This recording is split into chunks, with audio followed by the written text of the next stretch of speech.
நீங்கள் வந்து குரானை பிலீவ் பண்றீங்க. இப்போ இந்த குரான்ல கூறப்பட்ட சில விஷயங்கள் அறிவியலுக்கும் ஒத்து போகுது அப்படின்னா நீங்க ஃபர்ஸ்ட் எதை சொல்லுவீங்க? குரான்ல நிறைய வேர்சஸ் இருக்கு. குரான் வந்து என்ன சொல்றோம் அப்படின்னா the words of God, கடவுளுடைய வார்த்தைகள் அப்படின்னு சொல்லிட்டு அது வசனங்களா இருக்கும். புத்தகம்னு எடுத்த வசனங்கள் இருக்கும்ல, அந்த வசனங்களுக்கு அரபியில ஒரு பேர் இருக்கு. என்ன அப்படின்னா ஆயா அப்படின்னு சொல்லுவாங்க, ஆயத் அப்படின்னு சொல்லுவாங்க. அந்த ஆயத்னா என்ன அப்படின்னா சயின்ஸ், அடையாளங்கள் அர்த்தம். SIGN science.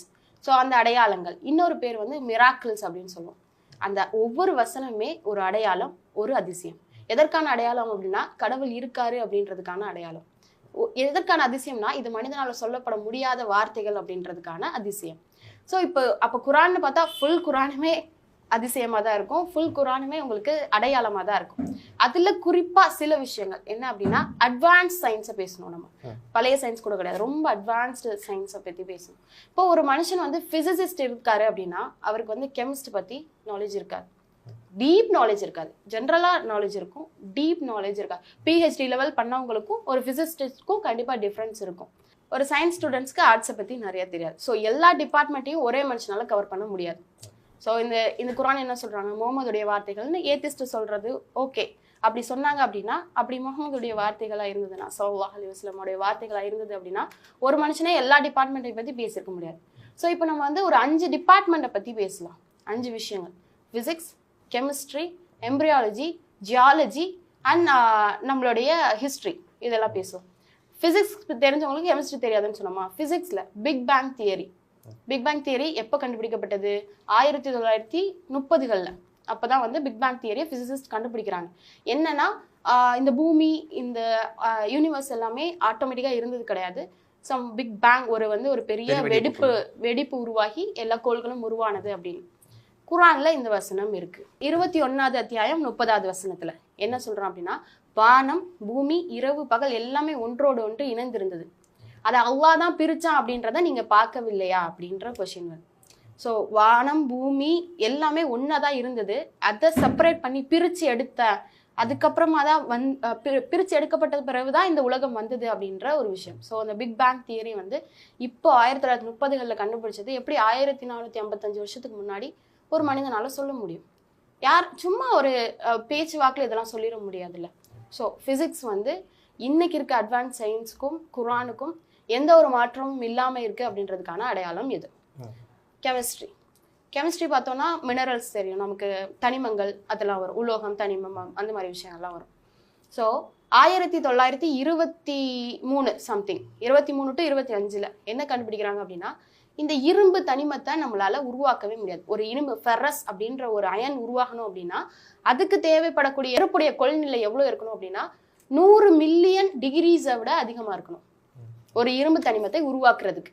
அப்போ என்ன சயின்டிஸ்ட்லாம் ஃபைண்ட் பண்றாங்க அப்படின்னா, இது எங்கோ ஸ்பேஸ்ல இருந்து வந்திருக்கு, ஸ்பேஸ்ல இருந்து இந்த உலகத்துக்கு இரும்பு வந்திருக்கு அப்படின்னு. குரான்ல அந்த வசனம் இருக்கு.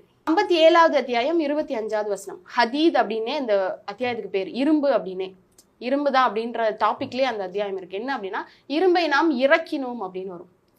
இரும்பை நாம் இறக்கினோம், அதாவது வேற எங்கேயோ இருந்து வந்து பூமிக்கு இறக்கினோம், அதுல உங்களுக்கு நிறைய பயன்கள் இருக்கு அப்படின்ற வார்த்தை வரும். ஸோ இரும்பு அப்படின்றது இங்க உருவானது இல்லை, வேற எங்க இருந்தோ வந்தது அப்படின்றத 1455 வருஷத்துக்கு முன்னாடி எப்படி சொல்ல முடியும்? ஸோ ஃபிசிக்ஸோடைய இன்டெப்தா இருக்கட்டும், கெமிஸ்ட்ரியோட இன்டெப்தா இருக்கட்டும். தென் பயாலஜிக்கு மூவ் பண்ணலாம். பயாலஜின்னு வரும்போது எம்ப்ரியாலஜி. பயாலஜியில நிறைய விஷயங்கள் நம்மளே பேச முடியும். உடல் உறுப்புகளை பத்தி பேசலாம், மனிதனுக்குள்ள உறவுகளை பத்தி ஈஸியா பேசிடலாம். எம்ப்ரியாலஜியை பத்தி ஈஸியா பேச முடியாது. கரு எப்படி உருவாகுது, ஏன்னா அது கண்ணுக்கு தெரியாத விஷயம். ஒரு தாயோடைய கருவுக்குள்ள உருவானது. இந்த எம்ப்ரியாலஜியோட ஹிஸ்டரியே எப்ப இருந்து உருவாகுது அப்படின்னா 1959 தான் எம்ப்ரியாலஜி டெவலப் ஆகுது. முன்னாடியே வந்து கரு எப்படி உருவாகுது அப்படின்றத டிசெக்ட் பண்ணி கத்துட்டு இருந்தாங்க. அதுக்கப்புறம் ஸ்கேனிங் சிஸ்டம்லாம் வரும்போது எப்படி வந்து கரு உருவாகுது அப்படின்றத கண்டுபிடிச்சாங்க.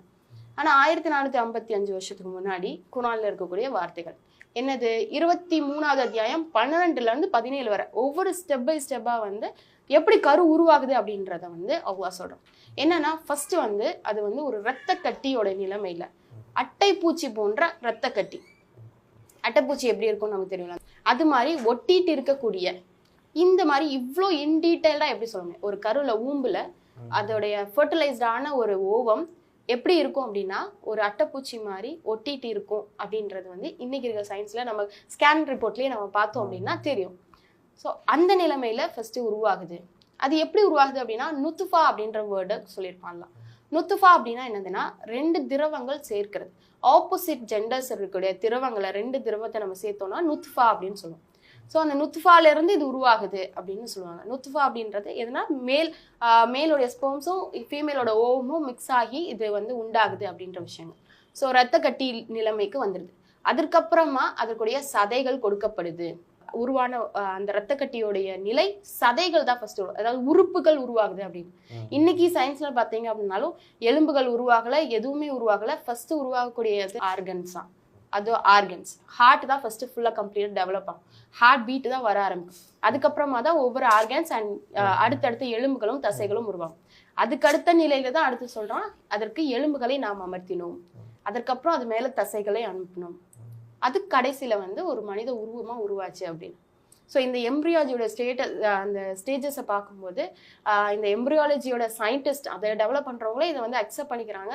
இதை ஒரு மனுஷனால சொல்ல முடியாது. இது 1450 வருஷத்துக்கு மேலே மேபி அவருக்கு அவ்வளோ அறிவு இருந்திருக்கலாம், அவர் வந்து ஏதாவது ஒரு சூப்பர் நேச்சுரல் பவர் இருக்கலாம் அப்படின்ற மாதிரி சொல்றாங்க. நாங்கள் சூப்பர் நேச்சுரல் பவர் இல்லைங்க, காடோட வார்த்தை அப்படின்னு சொல்றோம். ஓகேவா? ஸோ அடுத்து ஜியாலஜி. இதெல்லாம் வந்து சயின்ஸ் பேசுறோம். ஜியாலஜி இதெல்லாம் கூட யோசிச்சு எழுதிருக்கலாம். உலகத்துல இருக்கக்கூடிய விஷயத்த எப்படி யோசிச்சு நம்மளா ஒரு கற்பனையில எழுத முடியாது தானே. கடலுக்கு நடுவுல ஒரு தண்ணி இருக்கு. நம்ம தண்ணியோட நேச்சர் தெரியும். ஒரு உப்பு தண்ணியும் நல்ல தண்ணியும் கலந்தீங்கன்னா என்ன ஆகும்?